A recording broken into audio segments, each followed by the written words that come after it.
गोविन्दाय नमो नमः। श्रीकृष्णाय नमो नमः। नारायणाय नमोस्तुते।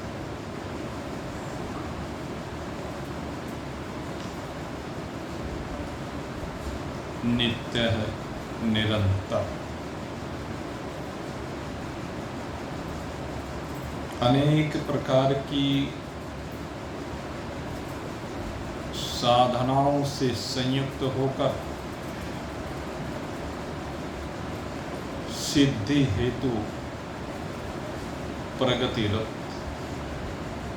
जिज्ञासु है। भगवान की कृपा के परिणाम स्वरूप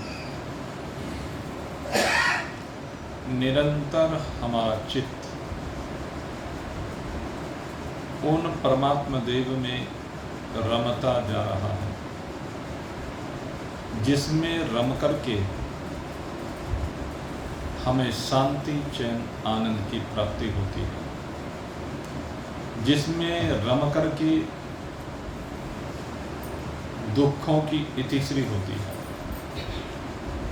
जिसमें रम करके जीवन आनंदित हो जाता है, जिसमें रम करके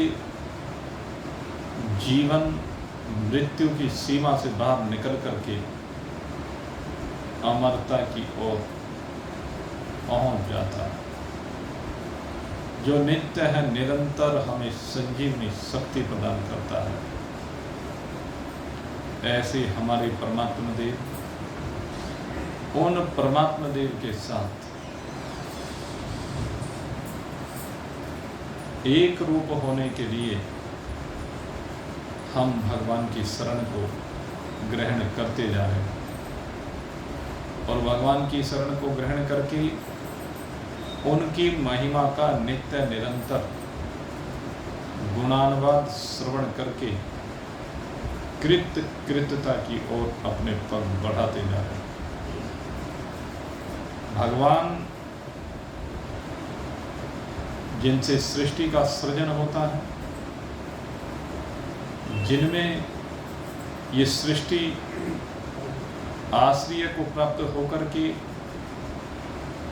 पालन को प्राप्त होती है, जिनमें ये सृष्टि वृद्धि को प्राप्त होते होते अक्षय को प्राप्त होकर के लय हो जाती है, और फिर से पुनः नव जीवन प्राप्त करके फिर से इसका प्रकटन हो जाता है। ऐसे सृष्टि का चक्र नित्य निरंतर भगवान में चलता रहता है। उन भगवान की महिमा को शब्दों में कौन वर्णित कर सकता है। भगवान की महिमा अद्भुत है, असीम है, अपार है, अनंत है। स्वयं भगवान श्री कृष्ण अपनी इस महिमा का गुणानुवाद अर्जुन के सन्मुख कर रहे हैं। ये भगवान की महिमा शब्दों में कौन पिरो सकता है, लेकिन फिर भी महान पुरुष जो नित्य निरंतर परमात्मा प्रेम के भावों में डूबे हुए हैं, उनके मुखारविंद से, उनके रोम रोम से इस महिमा का प्रद्योतन होता है। आइए आज भगवान अपनी उसी महिमा को हमारे सामने रख रहे हैं।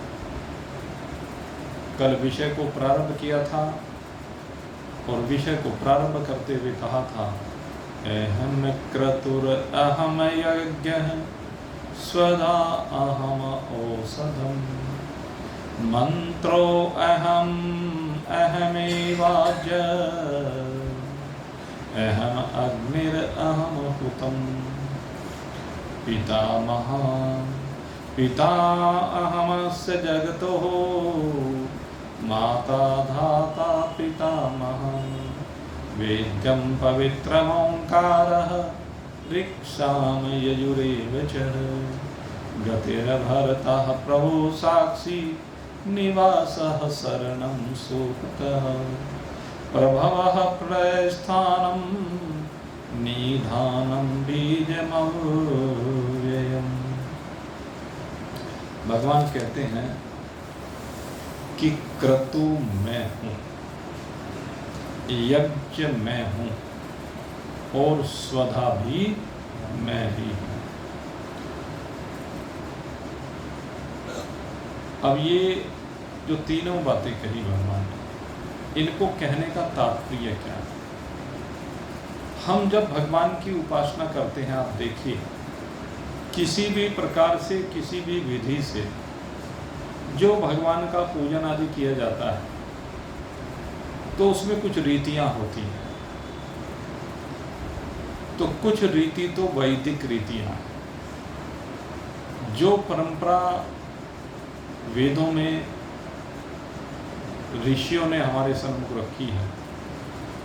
कुछ तो वेदों की उन परंपराओं का अनुसरण करते हुए भगवान की महिमा का गुणानुवाद करते हैं, भगवान की स्तुति करते हैं, भगवान को नमस्कार करते हैं, प्रार्थना करते हैं, या कहिए आगे पूजन आदि करते हैं, अर्चन वंदन कीर्तन मनन स्मरण वैदिक रीति से करते। तो जो वैदिक रीति से भगवान की महिमा का गुणानुवाद करते हैं उसको क्रतु कहा जाता है। ये क्रतु है, ये वैदिक रीति के अनुसार भगवान के साथ तार जोड़ने की विधि है।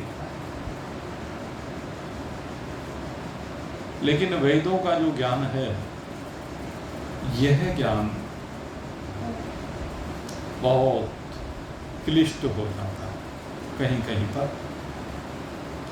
इसके लिए पात्रता चाहिए, और यह पात्रता हर व्यक्ति के अंदर नहीं हो पाती है। इसलिए उनके लिए कुछ थोड़ा सा सरल विधान किया गया है, क्योंकि वेदों को पढ़ने के लिए पहले वेद के 6 अंग होते हैं। तो उन 6 अंगों को जानना जरूरी होता है। जब उन 6 अंगों की समझ हो जाती है तभी हम वेद के भाव को समझ सकते हैं। क्योंकि जब तक वो प्रक्रिया समझ में नहीं आएगी, उसकी शिक्षा लेनी पड़ती है, व्याकरण का ज्ञान प्राप्त करना पड़ता है, छंदों को जानना पड़ता है, कल्प यानी जो पुरातन इतिहास है उनको जानना पड़ता है, निरुक्त है और ज्योतिष है। तो इस प्रकार से ये 6 उपांग हैं, इन वेदों के अंग हैं कह लीजिए। इनको जानने के बाद ही वेद का सही भाव हमारी समझ में आ सकता है। जो वेद के मंत्रों के, ऋचाओं के जो दृष्टा ऋषि रहे हैं, उन्होंने जो अनुभूत किया है वही चीज हम भी अनुभूत कर सकते हैं, उस तत्व को हम भी जान सकते हैं, लेकिन पात्रता चाहिए। इसलिए भगवान ने अब दूसरी बात कही जहां पर भावों की प्रधानता, और इस भावों की प्रधानता में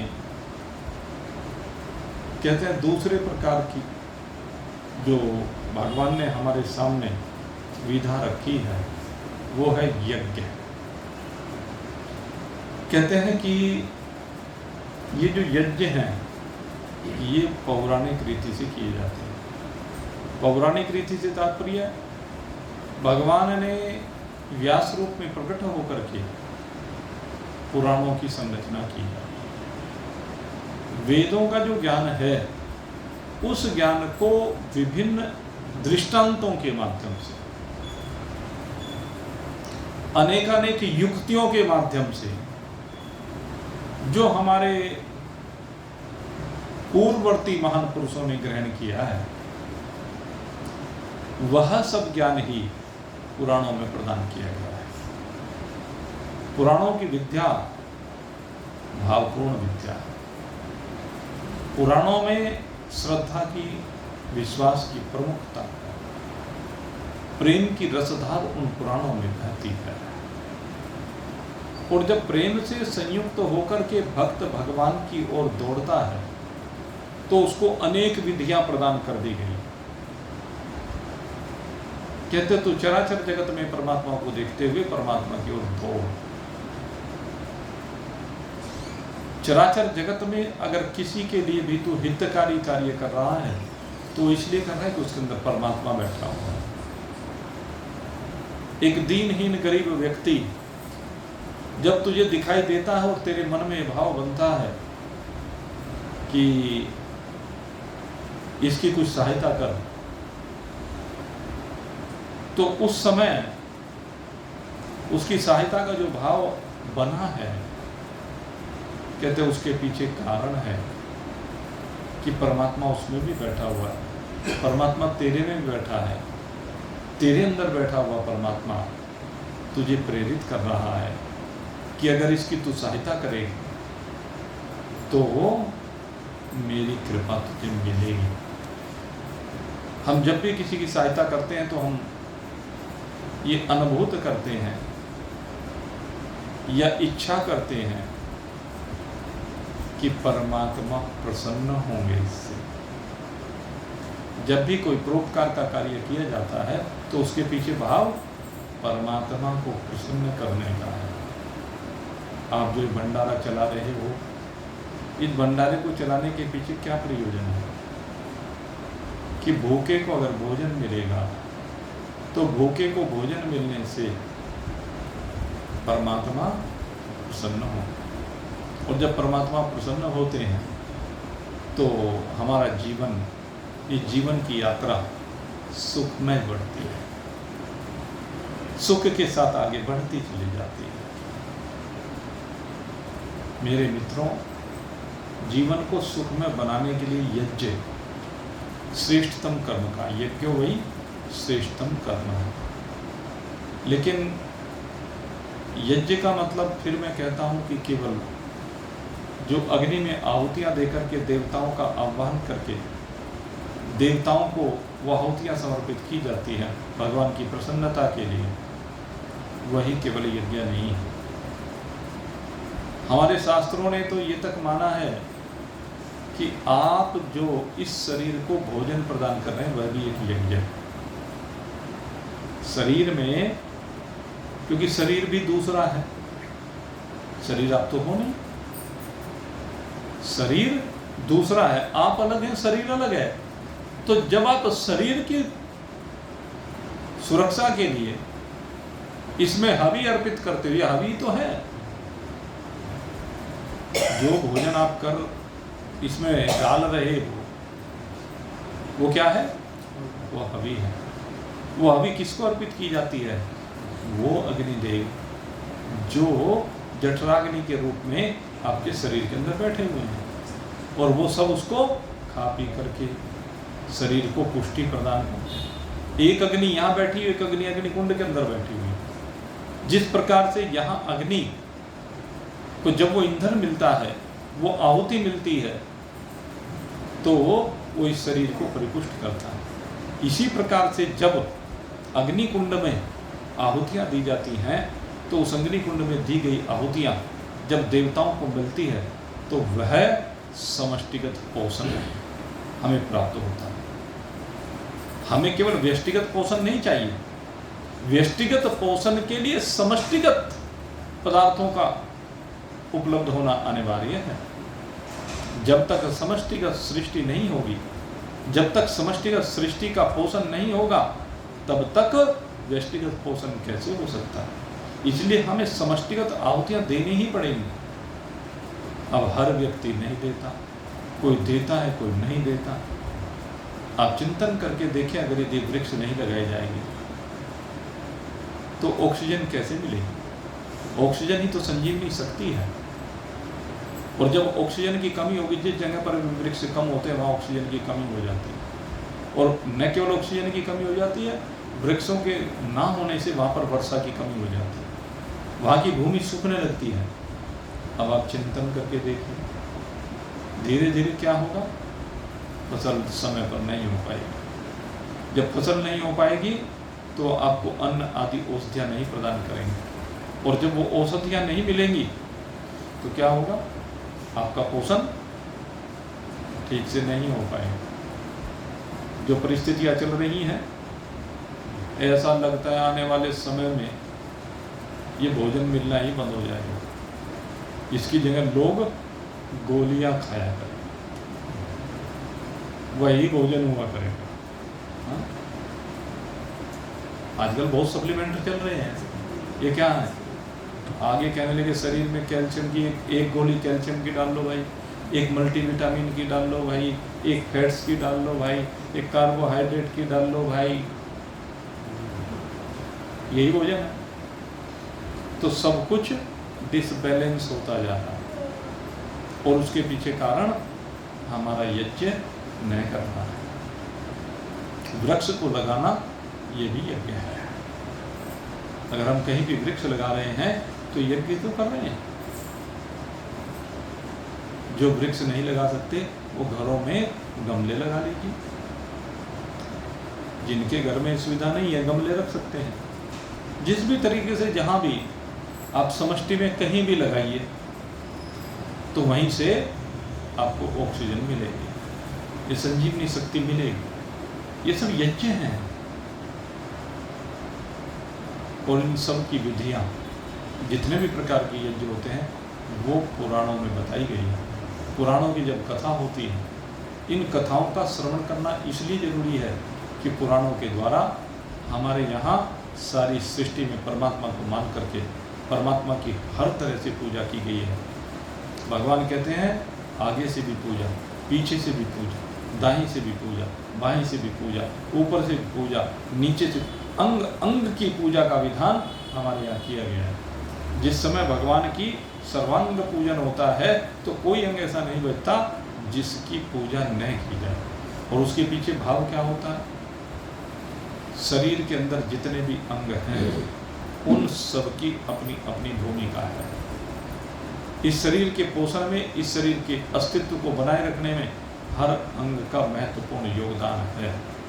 वो भले ही कुछ योगदान हमें दिखाई देता है और कुछ योगदान हमें दिखाई नहीं देता। जिस प्रकार से सूर्य देव का योगदान हमें बिल्कुल प्रत्यक्ष दिखाई देता है। सूर्य से मिल रही ऊष्मा, सूर्य से मिल रहा प्रकाश हमें ऊर्जा प्रदान करता है, हमें हमारे जीवन के अंधकार को दूर करता है।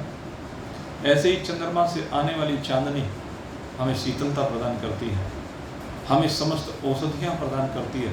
ये प्रत्यक्ष हमें दिखाई देता है। लेकिन जो प्रकाश मंगल से आ रहा है, क्या हम उसको भी अनुभूत कर पाते हैं? प्रकाश तो आ रहा है, मंगल का जो प्रकाश हमारे अंदर आता है वो मंगल का प्रकाश हमारे अंदर उत्तेजना बनाता है। हमारे अंदर जितना भी क्रोध का जो भाव आता है वो मंगल का है। मंगल है ये, जिसका भी मंगल प्रबल होता है आप देख लेना उसके शरीर में एक तो लाली मिलेगी। आपको मैं आपको पहचान बता रहा हूँ, जिसके शरीर में लाली आती है, क्योंकि रक्त, इसको लाल ग्रह भी कहा जाता है, ये आपके शरीर को लाली प्रदान करता है। ये भाई कहीं बाहर का गेट बंद हो गया क्या, देख लेना एक बार, हवा में हो सकता है हो गया हो। तो मंगल ग्रह लाली तो प्रदान करता ही है, क्रोध तो प्रदान करता ही है, लेकिन मेरे मित्रों ये आपके शरीर को एक चैतन्यता प्रदान करता है। इसके कारण आपका शरीर एक्टिव रहता है। इसलिए मंगल की अपनी भूमिका है। बुध है बुध आपकी आयु को बढ़ाने वाला देवता है, बुध आपको स्वस्थ रखने वाला देवता है। बुध से आने वाली किरणें इस शरीर को सौम्य बनाती है। बृहस्पति देव से आने वाली किरणें आपको शांति, चैन, आनंद प्रदान करती है, आपकी बुद्धि को मेधावी बनाती है, वो गुरु है। तो हम भले ही ना देख पाए, लेकिन अगर यदि मनुष्यों ने देखा है और उसका वर्णन किया तो उसको समझने का प्रयास करें। ये पुराण समझाते हैं। अब शुक्र ग्रह, आप जानते हैं शुक्र को वैसे तो असुरों का गुरु कहा गया, लेकिन आपको ये बता दूं, ये जो शुक्र ग्रह है, ये शुक्र ग्रह ही इस सृष्टि को चलाने वाला है। अगर ये शुक्र ग्रह ना हो तो इस सृष्टि का संचालन नहीं हो सकता। ये शुक्र ही, शुक्राचार्य जिसको आपने कहा है, ये शुक्र ग्रह है जिसकी वजह से इस सृष्टि का सृजन होता है। ये शुक्र ही आगे जाकर के सृष्टि सृजन का हेतु बनता है। अगर ये ना हो तो किसी के यहाँ कोई संतान उत्पन्न नहीं हो सकता। इसको भोग ग्रह भी कहा गया है, लेकिन वास्तव में ये सृष्टि के संचालन के लिए नितांत आवश्यक है। अगर शनिदेव की हम बात करें, शनि से बड़ा डर लगता है लोगों को। क्यों? उसके पीछे कारण है। ये जो शनि ग्रह है, अगर शनि को आप प्रसन्न रखेंगे, शनि को आप आहुति देंगे, तो शनिदेव क्या करता है? कहते हैं आपके घर में धन धान्य की वृद्धि कर देता है। ये भाग्य को बनाने वाला होता है। शनि अगर प्रसन्न होता है तो घर में धन धान्य के भंडार भर जाते हैं, और अगर यदि रूठ जाए तो घर में अभाव हो जाता है। शनि की विशेषता है। तो शनि से आने वाली जो किरणें हैं वो दोनों प्रकार की किरणें होती हैं। शनि रूठ भी जाता है और शनि मना भी लिया जाता है। शनि भाई ऐसा ही ग्रह है, ये तो अपने पिता से ही रूस गया था, और की तो क्या बात करें। तो शनि की विशेषता अलग ही है, जीवन में इसका बड़ा महत्व है। लेकिन ये हमें सब पता कैसे चलता है? कहते पुराण है जो इनके महत्व को बताते हैं। सारी सृष्टि का संचालन जो हो रहा है, मेरे मित्रों, शनि के बिना हो ही नहीं सकता। अभाव बना रहेगा जीवन में, भाव और अभाव का प्रदान करने वाला ये शनि है। इसी प्रकार से समस्त ग्रहों की बात, एक एक ग्रह की बात कहाँ तक करें? पुराणों में इन सब के पोषण की बात की है। अगर हम इनको पोषित करेंगे तो ये आपको पोषित करेंगे, आपका ग्रस्त ठीक प्रकार से चलेगा, शरीर को ऊर्जा पॉजिटिव मिलेगी। क्योंकि अगर नेगेटिव ऊर्जा मिलेगी तो विनाश की ओर जाएंगे, और पॉजिटिव ऊर्जा मिलेगी तो उत्थान की ओर जाएंगे। इसलिए पॉजिटिव एनर्जी की जरूरत है। इनको नमन करते रहो, लेकिन असंग होकर के, असंग होकर के। गरीब की सहायता जब करते हो ना, जब गरीब की सहायता करते हो तो असंग होकर के हो, बदले में अपना आप को चाहत ना करो। और भाई शनि को प्रसन्न करने के लिए तो कई उपाय हमारे यहाँ लोग करते हैं। एक तो शनिदेव को प्रसन्न करने के लिए पीपल को जल दिया जाता है। पीपल जितना अधिक वृद्धि को प्राप्त होता है, उतनी संजीवनी शक्ति का प्रचार प्रसार बहुत ज़्यादा होता है। तो शनिदेव को प्रसन्न करने के लिए पीपल पर जल दिया जाता है, तेल का दीपक जलाया जाता है, काले तिल काड़ी उड़द चढ़ाई जाती है, उससे वो प्रसन्न होते हैं। और मंत्र कौन सा? वैसे तो शनिदेव का अपना मंत्र आता है, लेकिन हम तो भाई एक ही मंत्र कहते हैं, ओम नमो भगवते वासुदेवाय, क्योंकि ये भगवान का मंत्र है, इसमें सारे मंत्र आ जाते हैं। इस मंत्र के द्वारा सबको प्रसन्न कर दिया जाता है। और एक चीज़ और बता दूँ आपको आज, शनि देव को जिसको भी प्रसन्न करना है, शनि देव को प्रसन्न करने के लिए आपके घरों में डकैत आते हैं, कहीं आते हैं कहीं नहीं आते हैं। तो डकैत को तेल का दान करने से शनिदेव प्रसन्न होते हैं, तो सबने सुना होगा। लेकिन शनिदेव सबसे ज़्यादा जो प्रसन्न होते हैं किसी भाई कोढ़ी व्यक्ति को, आजकल वैसे कोढ़ी नहीं कहा जाता, वो दिव्यांग का, वो शब्दों का फेर है लेकिन लोग अब समझ नहीं पाते हैं। तो किसी भी कोढ़ी को अगर यदि आपने भोजन करा दिया तो शनिदेव प्रसन्न हो जाते हैं। और ये नहीं कि शनिवार को ही, एक बात और बता दें, ऐसा नहीं कि शनिवार का दिन ही एक दिन निश्चित है। ये ठीक है कि जो दिन हमारे यहाँ सप्ताह के साथ मनाए गए हैं उस दिन उन ग्रहों का विशेष प्रभाव होता है, लेकिन अन्य दिन भी प्रभाव होता है। ऐसे थोड़े वो शनि कहीं चला गया, शुक्र कहीं चला गया, मंगल कहीं चला गया, बुध कहीं चला गया, सूर्य कहीं चला गया, चंद्रमा कहीं चला गया, वो जाते नहीं है, रहते हैं।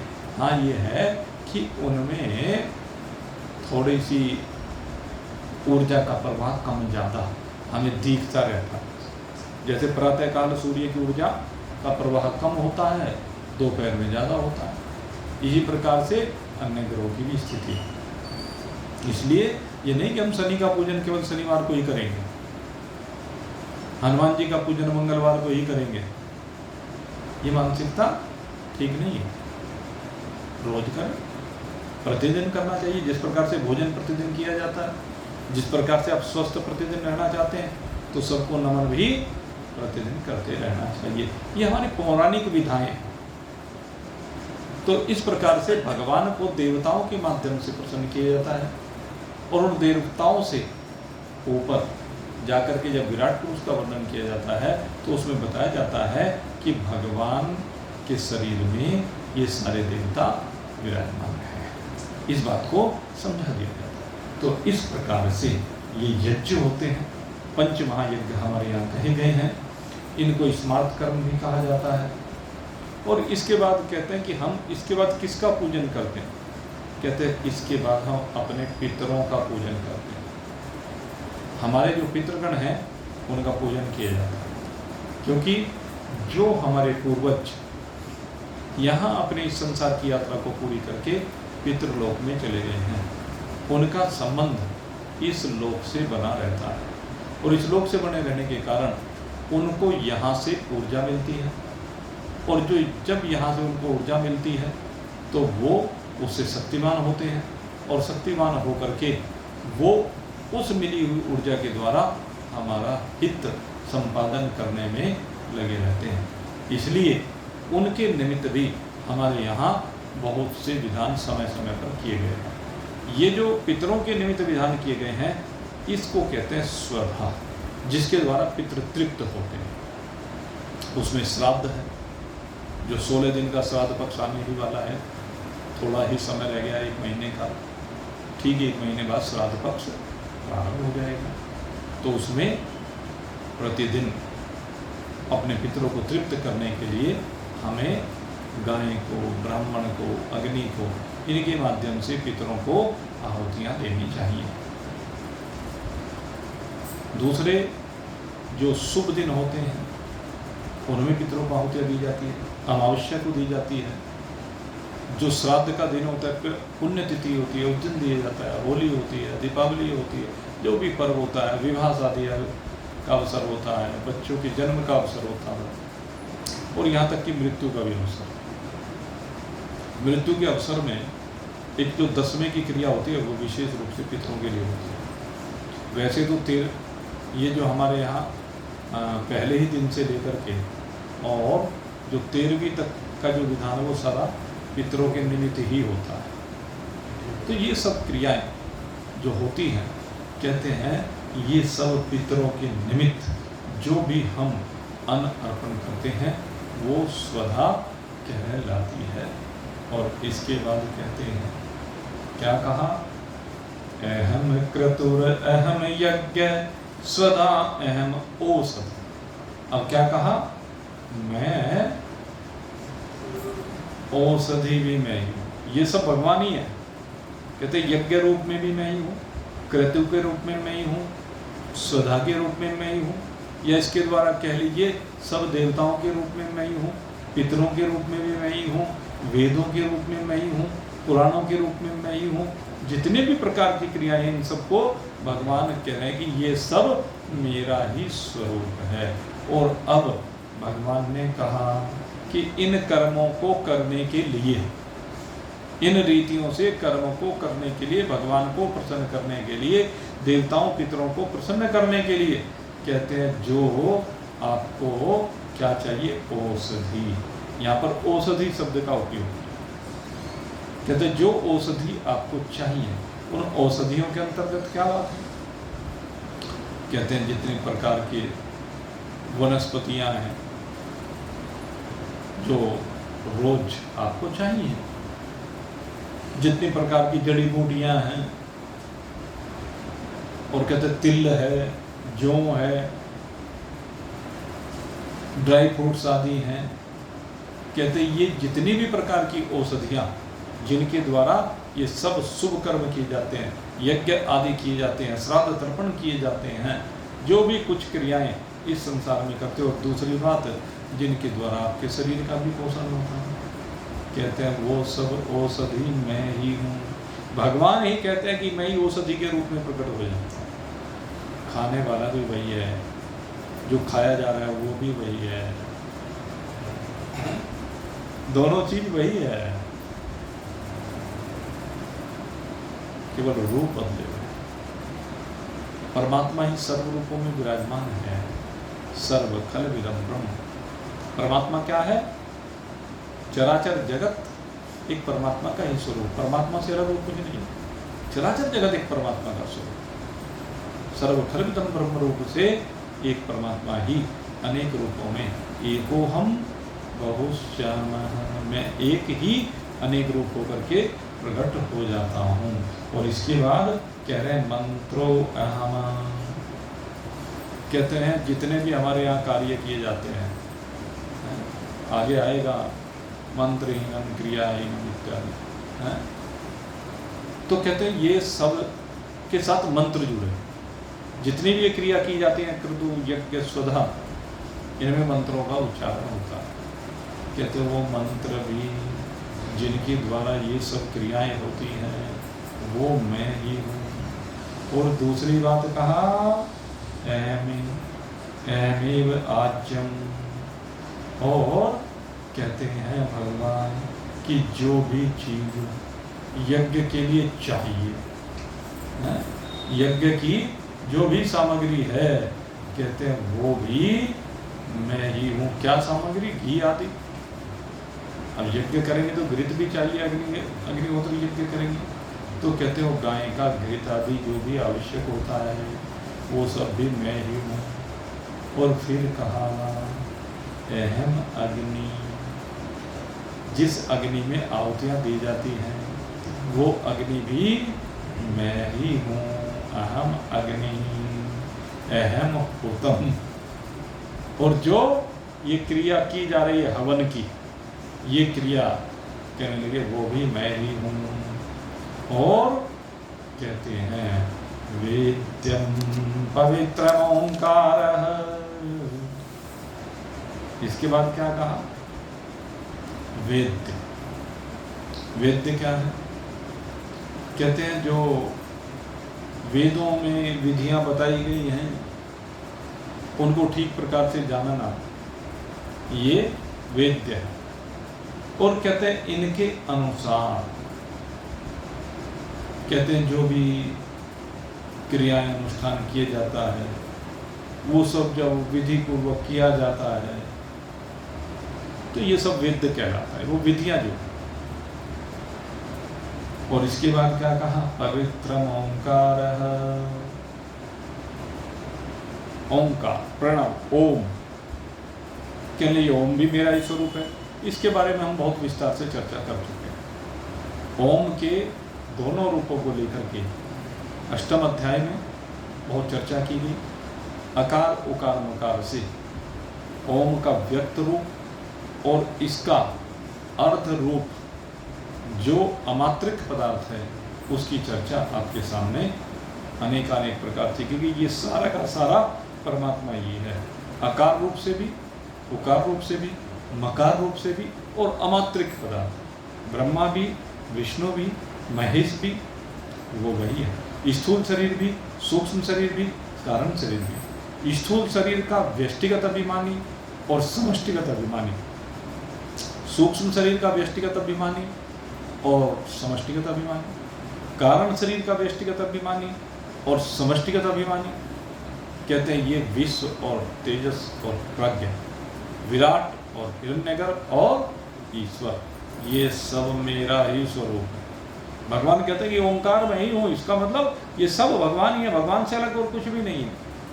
इस बात को भगवान कह रहे हैं और कहते हैं कि जो ये ऋग्वेद है, ये जो सामवेद है, ऋग्वेद की जो ऋचाएं हैं, ऋग्वेद में ऋचाएं और कहते हैं सामवेद में जो गायन विद्या है, गा करके भगवान को प्रसन्न किया जाता है, कहते हैं मंत्रों के द्वारा स्वरों सहित जो गायन किया जाता है, वो गाने की जो कला है, गाने के जो मंत्र हैं, वो सब के सब कहते हैं मेरा ही स्वरूप। मंत्र भी भगवान का ही स्वरूप है। जो कहते हैं ना मंत्र से भगवान मिलते हैं, हम गुरु मंत्र लेते हैं और गुरु मंत्र का जाप करते हैं। क्यों करते हैं? कि इसके द्वारा हमें भगवान की प्राप्ति होगी। तो ये क्यों हम कहते हैं? क्योंकि इसमें भी भगवान ही विराजमान है। भगवान ने मंत्र का भी रूप धारण किया है और कहते हैं पितामह अस्य जगत हो, सारे जगत का पितामह मैं ही हूँ। और न केवल पितामह बाबा ही नहीं, माँ भी मैं ही हूँ, पिता भी मैं ही हूँ। कहते हैं चराचर जगत मुझी से उत्पन्न होता है। पितामह किसे कहा गया? ब्रह्मा जी को कहा गया। वैसे ब्रह्मा कौन है? कहते हैं भगवान के नाभि कमल से उत्पन्न हुए हैं, तो भगवान से विलग नहीं है, इसलिए कहा वो पितामह ब्रह्मा मैं ही हूँ। और सबके माता पिता जो भी कहे गए हैं वो सब का सब मैं ही हूँ, मेरे से अलग और कुछ भी नहीं है। गतिर्भरता प्रभु साक्षी निवासः शरणं सुहृता प्रभवः प्रलयस्थानं निधानं बीजम् अव्ययम्। और कहा कहते हैं जो विभिन्न उपासनाओं के द्वारा, विभिन्न अनुष्ठानों के द्वारा कहते हैं जो गति की बात की जाती है, सब कहते हैं ना गति, हमारी गति हो जाएगी। कौन सी गति हो जाए? कहते हैं भगवान को प्राप्त हो जाए। गति होना इसको कहते हैं। शरीर से मुक्ति हो जाएगी, इसको गति कहते हैं। शरीर से मुक्ति होना किस कब होती है? जब भगवान की प्राप्ति हो जाती है, तभी गति होना माना जाता है। नहीं तो दूसरी गति है, नीचे की गति, ऊपर की गति। नहीं तो फिर गति शरीरों में होती है, या तो ये गति भगवान में जाकर के निवृत्त हो जाती है, ये यात्रा भगवान में जाकर के निवृत्त हो जाती है, और नहीं तो बारंबार पुनरपि जन्मं पुनरपि मरणं। नहीं तो फिर ये होगा, बार बार जन्मना पड़ेगा और बार बार मरना पड़ेगा। कहते हैं जो ये गति है वो मैं ही हूँ, मुझ में ही जो गति है मुझ में ही मानी जाती है। परमात्मा में ही गति होती है, जहाँ जाकर के आपको शांति मिल जाती है, विश्राम मिल जाती है। और भरतः सबका भरण पोषण करने वाला वो जो प्रभु है वो मैं ही हूँ, और साक्षी भी मैं हूँ, सबको, सबकी सब क्रियाओं को देखने वाला सदा, जो आपके 7 तालों के भीतर किए हुए कर्मों को भी देखने वाला है, जो दृष्टा रूप से, साक्षी रूप से कहते हैं सब में विराजमान है। शुभ और अशुभ, पाप और पुण्य, धर्म और अधर्म, सबको देखने वाला, कहते वो भी मैं ही हूँ। जो सब में निवास कर रहा है वो मैं ही हूँ। ये जगत का आधार, जहाँ इस जगत को आश्रय मिल रहा है वो मैं ही हूँ। सब कुछ विनाशी प्रतीत होता है, लेकिन उस विनाशी में भी मैं अविनाशी रूप से सदा ही विराजमान रहता हूँ। परभवः प्रलय स्थानम निधानम बीजम अव्ययम। और अब कही एक मुख्य बात, कहते सबका बीज मैं ही हूँ। चराचर जगत का बीज, बीज क्या होता है? जिससे आगे फसल होती है। जैसे गेहूं बोया जाता है तो गेहूं से फसल होती है, फिर बीज भी होता है। आम से आप देख लीजिए, एक बीज से आम हुआ और फिर उससे अनेक बीज हो गए। तो बीज रूप से वो प्रक्रिया को जारी रखते हैं, चाहे मनुष्यों की बात हो, पशु पक्षी कीट पतंग जलचर नभचर थलचर, सब जितनी भी प्रक्रियाएं हैं वो कहते हैं सबका बीज मैं ही हूँ और अव्यय हूँ। ये बीज कभी निवृत्त नहीं होता। अव्यय कहा, बीज अहम अव्ययम, मैं ही हूँ बीज। पहले तो ये कहा, फिर कहा मैं अव्यय हूँ ये, क्योंकि ये प्रक्रिया अनवरत चलती रहती है। इस प्रक्रिया को कभी विश्राम नहीं मिलता है। ये बात आपको पीछे समझाई भी थी 2-4 दिन पहले कि भाई कहाँ जाकर के, महाप्रलय में भी जाकर के मुक्ति होती, महाप्रलय के बाद भी लौट करके आना पड़ेगा। जब ब्रह्मा जी 100 साल पूरे कर लेंगे, फिर से जब सृष्टि का सर्जन होता है, जीव फिर भगवान से प्रकट हो जाते हैं। अब आप देख लीजिए,